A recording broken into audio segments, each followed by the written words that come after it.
Not every boss wears power suits or walks with an entourage. He stepped quietly into the showroom, his jeans frayed at the edges, a weathered jacket hugging his shoulders like an old friend. His boots echoed on the polished marble floor, but no one looked up. To the staff, he blended into the background, just another aimless wanderer without a purpose. But Richard saw him, and instantly his posture stiffened, his voice cooled. "Sir," he said, measured and firm, "this is the VIP section. It's not open to the public." The man didn't argue. He stood there, taking in the gleaming cars under soft lighting, each one a symbol of ambition, excess, and exclusivity. "I just wanted to take a look," he replied, voice calm, almost reverent. Richard's lips tightened. "We don't entertain browsers. This space is for buyers. Real buyers." The man gently tucked his hands deeper into his pockets. "I understand," he said simply. Then, with a nod, he turned and walked out. Richard watched him go with a faint smirk. Another nobody kept away. Another small victory in preserving the showroom's image of pristine exclusivity. But what Richard didn't know, what none of them knew, was that the man they had just dismissed was Jackson Maxwell. The founder, the owner, the soul behind every car they sold. Jackson had built this empire from nothing, fueled not by wealth, but by sheer will and vision. He wasn't always a mogul. He used to be the man covered in grease, buried under engines, working with tools older than his dreams. Years ago, Jackson had stood in a dimly lit garage, his hands black with oil, assembling his first car from salvaged parts. He believed something radical. Luxury should never be defined by money. True luxury, to him, was a celebration of perseverance, a tribute to grit, not privilege. That belief became the cornerstone of Maxwell Motors. Every person who walked through his doors mattered, whether they wore Rolexes or work boots, whether they arrived in limousines or on foot. Yet today, standing outside the very showroom he had once envisioned as a haven for dreamers, Jackson felt a hollow ache in his chest. That founding belief, his belief, had been scrubbed away, polished off like a fingerprint on glass. He still remembered his first car.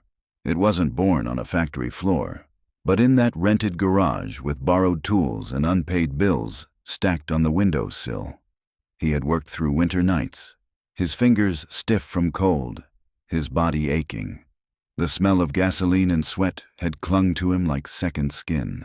And when that car finally started, that unmistakable roar of life, he stood still, silent, watching with wide eyes and a racing heart. It wasn't perfect, but it was his. And in that moment, it meant everything. He had delivered that car himself, shaking hands with his first customer. A handshake that didn't distinguish between rich and poor, but between two people who believed in something. That memory lived in his bones, but as he stared into the glass doors of the Beverly Hills showroom now, it felt like that version of Maxwell Motors had vanished. Under Richard's stewardship, the space had grown colder. Where once there had been open arms and wide smiles, now there were silent judgments. The velvet rope was no longer metaphorical. Entry was granted only to those who wore affluence on their sleeves. Richard called it brand preservation. He trained his staff like sentinels of wealth. Check the watch, scan the shoes, listen to the tone. Do they walk like money? Do they speak like royalty? If not, send them away. The showroom had morphed into something Jackson didn't recognize. A cathedral not of dreams, but of image. Each interaction inside was no longer a connection, but a transaction. People weren't welcomed. They were processed, measured, discarded if they didn't fit the profile. Jackson watched from the sidewalk, feeling like an outsider to the legacy he had built with blistered hands and sleepless nights. Inside, Richard moved like a general. His words were crisp, his eyes sharp. "Remember," he instructed his team, pacing the floor, "we don't sell to just anyone. We protect the experience, we protect the name." And just like that, the name Maxwell, once a beacon of resilience and aspiration, became a barrier. Outside, Jackson stood still, not angry, not sad, but quietly devastated. Because what had once been a bridge for dreamers had become a fortress for the elite, and the man who had given everything to build it was now just another stranger, looking in through the glass. "Our job is to find the real buyers," Richard declared, his voice slicing through the air with authority. "The ones who truly belong to the upper circle." He spoke as if reading from a sacred text, a doctrine of exclusion. "Look for the signs," he said. "The way they walk, the brand on their bags, the stories whispered by their watches." To him, luxury had rules and gatekeepers. But for Jackson, every word felt like a betrayal, each sentence a chisel chipping away at the values he had built his legacy on. He stood in the shadow of the place he once called home, listening to how easily they dismissed anyone who didn't fit the mold, how they filtered visitors through an invisible lens of wealth and status, who deserved time and who didn't. It wasn't just wrong, it was heartbreaking. Maxwell Motors had become a place of velvet ropes and unspoken rules, not the open-door haven it was meant to be. And no one noticed. No one except him. But amid the cold detachment of the showroom, there was one flicker of warmth. Maria. Young, new to the glittering world of luxury vehicles, but her perspective was unclouded. She didn't see titles, she didn't sort people into classes, she saw human beings. While others glanced at shoes and watches, she looked into eyes. Her kindness wasn't loud, but it lingered, a quiet defiance in a world of conformity. Even as the weight of the showroom's culture pressed against her, she held firm. Her voice was gentle but resolute. To her, respect wasn't earned through wealth. It was given because everyone deserved it. Jackson noticed her. She stood like a lone candle in a storm, fragile but unwavering. A whisper of hope that maybe, just maybe, his dream hadn't been completely lost. Outside, the sun danced off the glass walls of the Beverly Hills showroom, creating an illusion of light. But inside, the truth was dim. The fortress he once built to inspire now loomed like a monument to exclusion. Each car gleamed like a trophy behind barriers, reserved not for the passionate, but for the privileged. Inside, the team moved like clockwork, trained to scan, assess, and dismiss in seconds. If you didn't fit the mold, you were invisible. Jackson watched with an ache deep in his chest. This wasn't what he built. It wasn't what he sacrificed for. Maxwell Motors had become a castle of appearances, where value was measured by clothing and confidence, not character. He took a breath, knowing change wouldn't come easily. But change had to come. Standing there, he made a quiet vow. This fortress would fall. Watching from the outside wouldn't be enough. So he stepped back into the world he had created, in disguise. His first role was humble, a plumber called in to fix a leak. He donned worn boots and a stained uniform, his hands gripping a toolbox instead of shaking deals. Inside the showroom, no one looked twice. He was invisible, a shadow among marble and chrome. Each indifferent glance stung like truth. The luxury around him felt distant, cold. Staff brushed past him without words. No greetings, no smiles. Only silence. But Jackson didn't flinch. He needed to feel it. He needed to understand how far the rot had spread. This wasn't just observation. This was infiltration. The beginning of a quiet revolution. Richard passed by without recognition. To him, Jackson was a nobody, a worker to be tolerated, not acknowledged. The staff mirrored him, polite but vacant. Jackson drifted through the showroom like a ghost. Every interaction, every dismissive glance etched itself into his memory. A salesperson whispered to a colleague, glancing at Jackson with thinly veiled suspicion. He didn't belong, their eyes said. Not here, not now. He wasn't part of their world. The sting was sharper this time. It was personal. The very house he built was now a place that rejected him. He walked on, silent. His eyes never stopped moving. He studied every corner, every conversation, every judgment passed. He wasn't just hiding his name. He was hiding the wound inside him. The betrayal, the shame, the fire. Jackson returned the next day, wearing a different mask. A delivery driver this time, arms full of packages instead of dreams. He entered through the back, where names were forgotten and footsteps were ignored. Again, he was unseen. He watched, again. Some customers were greeted with open arms. Others, like him, received cool nods or nothing at all. It was a hierarchy written in expressions and body language, a dance choreographed to exclude. Jackson felt the weight of it more acutely now, but he stayed focused. The truth was here, and truth was power. As he turned to leave, his eyes locked briefly with Richard's. Neither man truly saw the other, yet. But something had shifted. A game was beginning, one Jackson intended to finish. He lingered just long enough to overhear Richard gathering the sales team. "If they don't fit the image," Richard said coldly, "we redirect. Quickly, politely. We don't waste time, and we don't make a scene." His pacing was precise, like a drill sergeant. "This is how we keep the brand elite. This is how we protect the name." Jackson's heart dropped. The words weren't just policies. They were bricks in the wall he had sworn to tear down. And the staff? They weren't just following rules. They were trapped too, afraid to step out of line. This wasn't business. It was a fortress of quiet rejection. Every smile was calculated, every dismissal rehearsed. From across the room, Maria watched. She saw Richard speaking with a man who didn't dress the part but asked thoughtful questions. She saw the subtle shutdown, the professional dismissal. Her heart clenched. She knew that man deserved more. And for the first time, she wondered if she was brave enough to stand against the tide. "Not the right fit," Richard muttered with a smooth, dismissive tone. It was quiet enough to sound polite, but sharp enough to wound.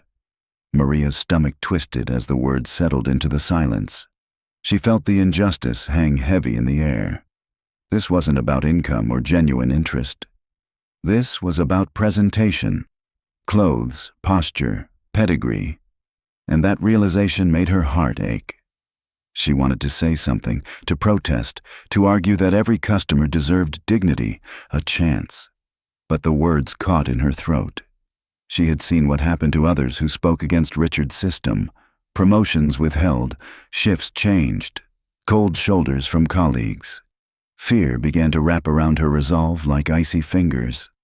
Still, as she watched the man walk away, head low, hands in his pockets, dismissed without a word, Maria felt something inside her shift. A quiet storm was gathering in her chest. She couldn't keep looking away. Not forever.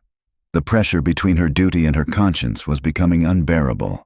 She stepped forward, her voice barely above a whisper, but unwavering. "I don't think we should turn him away." The room froze. Richard's head snapped toward her, his eyes narrowing like a blade drawn. "You don't get it, Maria," he said, voice laced with ice. "This isn't about fairness, it's business, and business means prioritizing real clients, clients who bring real money." The words hit like stones. Around her, colleagues looked down or away. A few stared, unreadable. Maria stood alone in the spotlight, her heart pounding in her chest like a drumbeat. But Richard wasn't done. He leaned in just slightly. "If you don't follow the rules here, you won't last long." The message was clear, a warning dressed as advice. Maria's hands trembled slightly, but she didn't back down. Her hope dimmed, but it did not die. She had been reminded that doing the right thing always came at a cost, and now she had to decide if she was willing to pay it. From the shadows, Jackson watched. He saw her flinch, saw her lower her gaze, but he also saw something else, a spark, a refusal to be fully extinguished. There was defiance in her silence, strength in her pause. Maria wasn't just another staff member playing along. She was different, and Jackson knew it. She had the kind of quiet courage that could turn tides, the kind that moved slowly, patiently, until it became unstoppable. Jackson made a silent vow in that moment, to protect her, to support her. If there was anyone who could help him reclaim Maxwell Motors from the inside, it was her. Later that day, Jackson sat in a dim office with Daniel, his most trusted assistant. The air between them was heavy with urgency. "You need someone inside," Daniel said, his voice low but steady. "Someone who knows the terrain, the people, the patterns." Jackson leaned back, the image of Maria still vivid in his mind. Her restraint, her strength, her risk. "She could be that someone," Daniel added. Jackson nodded slowly. It was no longer just about gathering intel. This was about building a resistance, quiet, strategic, and unrelenting.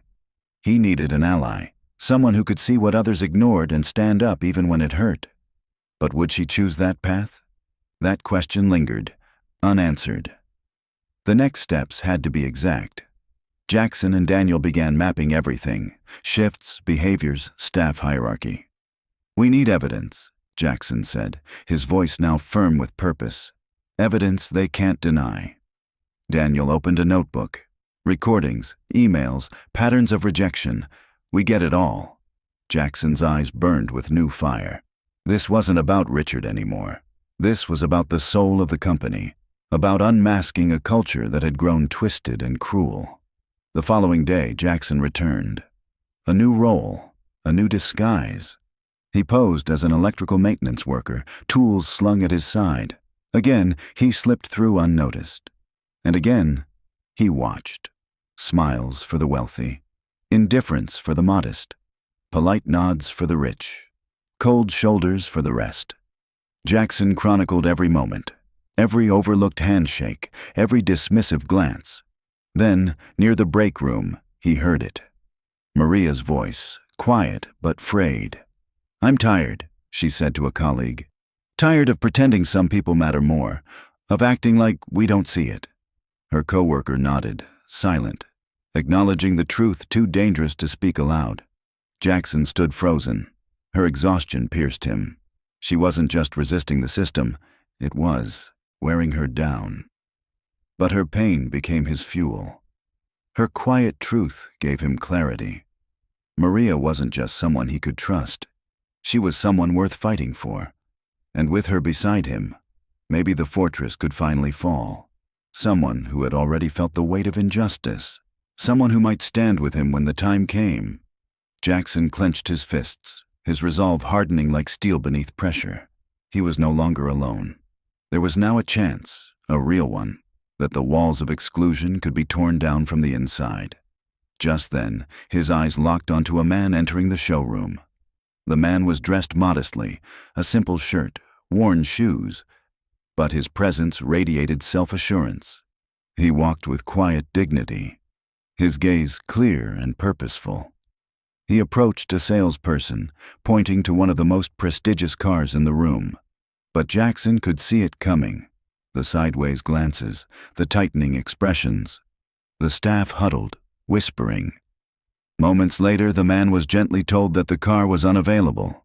Jackson watched, rage swelling beneath his skin. The man didn't push back. He simply nodded, thanked them, and walked away with grace. But Jackson knew. It wasn't about affordability. It wasn't about availability. It was about appearance, about assumptions. The brand had become a barrier. This was no longer about poor policy. This was discrimination. And Jackson knew, finally and fully, that the time for change was now. He could no longer observe. He had to act. Inside a sleek, glass-walled conference room, Richard stood before the senior management team.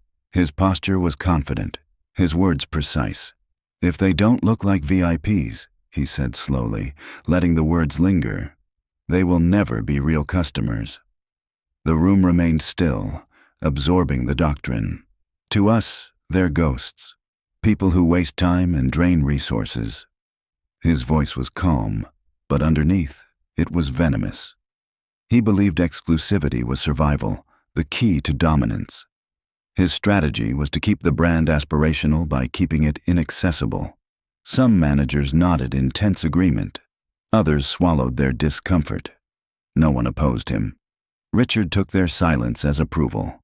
But to Jackson, who stood just beyond the reach of that boardroom, it was the sound of rot, of leadership weaponizing perception and turning away the very people the company was meant to uplift. Richard wasn't managing. He was gatekeeping a system built on quiet rejection. Elsewhere, Maria sat alone, the showroom now empty, its artificial glamour dimmed by the evening silence. Her thoughts raced, tugging her in two directions. Speak out and risk everything, or stay silent and preserve what little stability she had? The question haunted her. She thought of the faces she had seen ignored, the backs turned too quickly, the polite words laced with hidden cruelty. Every silent dismissal pressed heavier on her conscience, but fear still held her tightly. Fear of retaliation, of isolation, of being labeled disloyal. And yet, through the haze of worry, she remembered Jackson's eyes, his presence, his silence, his observations.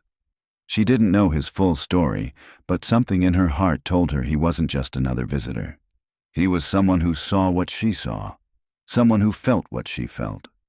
Was that enough to inspire her to act? The internal war raged on. Hope and fear clawed at each other within her chest. Maria knew each passing day of silence added to the harm, yet speaking out still felt like stepping off a ledge. But Jackson had seen her courage, and now he could only wait. He wouldn't pressure her. This choice had to be hers. But everything, the company's integrity, its soul, might depend on her next move. The air hung heavy with uncertainty. Would she rise, or would the system claim another quiet heart? That night Maria couldn't sleep. The decision churned within her, restless and insistent. Images flashed in her mind. The dismissed customers, Richard's cold directives, the exhausted truth in her own voice. By dawn, her hands trembled, but her decision was clear. She opened her laptop, took a breath, and began to type. The email wasn't long, but every word mattered.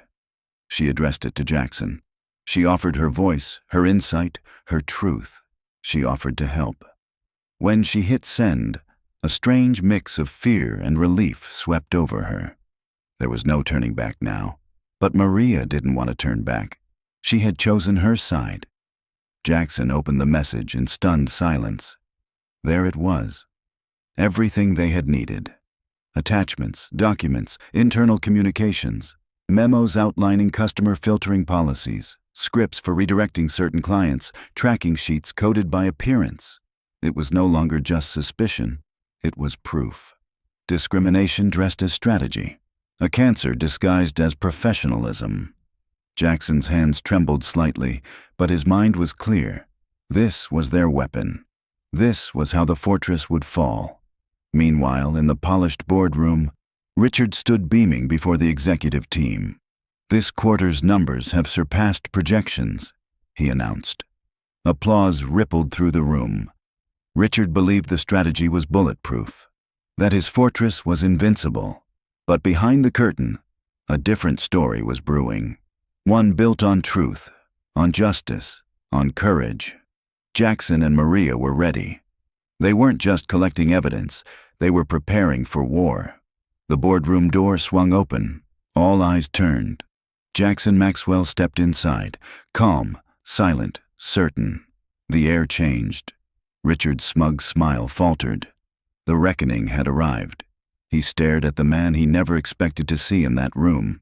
Jackson Maxwell's presence hit like thunder. The very air seemed to shift, heavy with realization. Executives blinked, confused, scrambling to adjust. Jackson didn't arrive with fanfare. He brought something heavier, truth. With a calm, steady voice that silenced the murmurs, Jackson spoke. "I'm here because there is a truth that can no longer be ignored." The room tensed, eyes locked on him.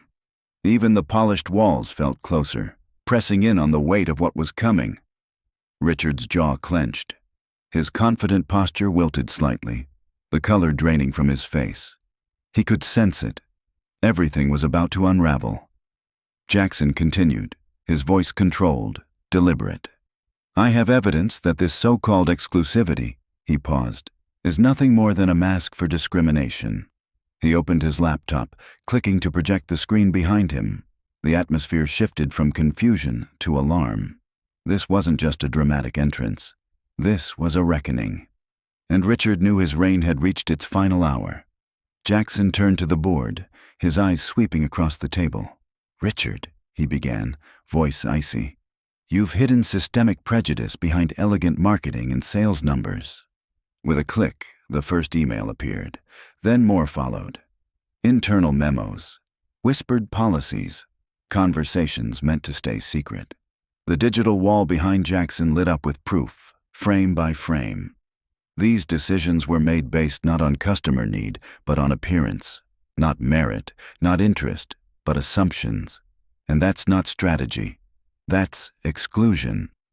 Richard remained stone-faced, but his silence was louder than denial.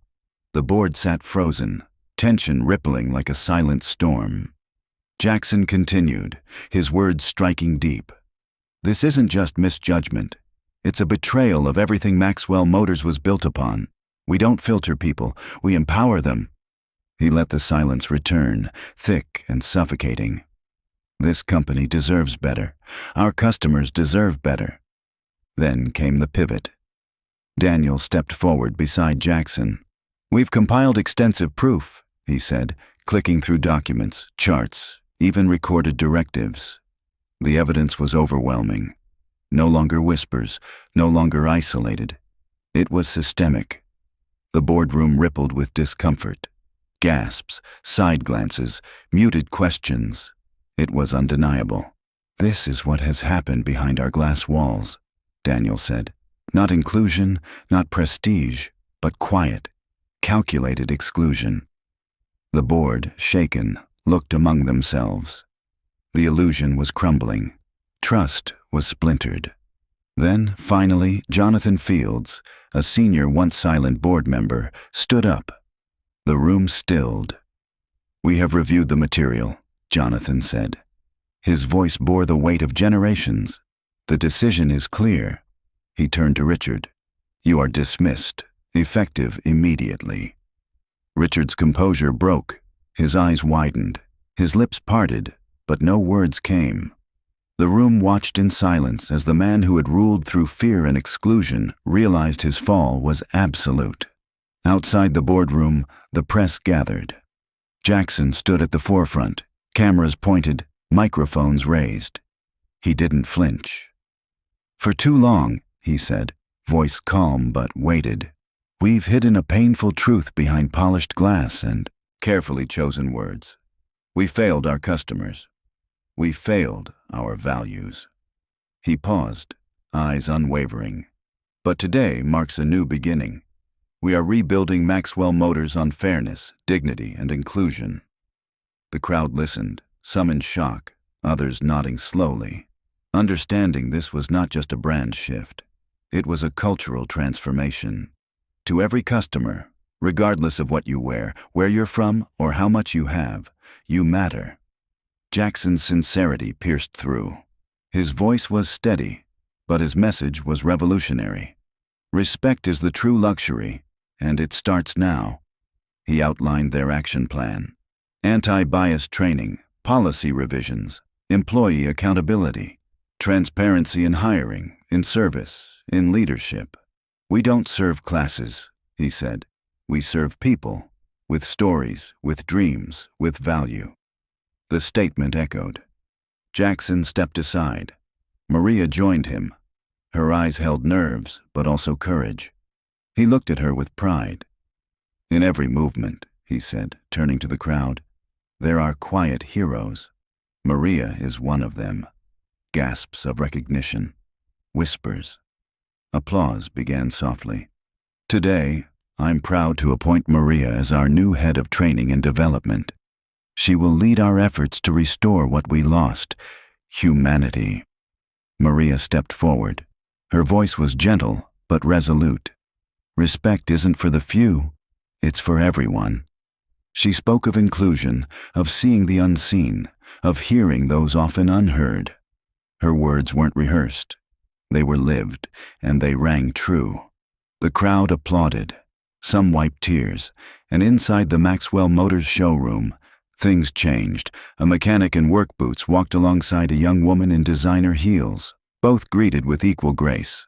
Conversations flowed freely, stories were shared, sales were made without judgment. The air had changed. It wasn't just business, it was belonging. Jackson stood at the entrance once more, watching, breathing in the future. He smiled. He had built an empire, then watched it fall, and now he was watching it rise again, this time on the foundation of truth. Because the real engine behind luxury isn't leather or horsepower, it's respect. And now everyone was finally in the driver's seat.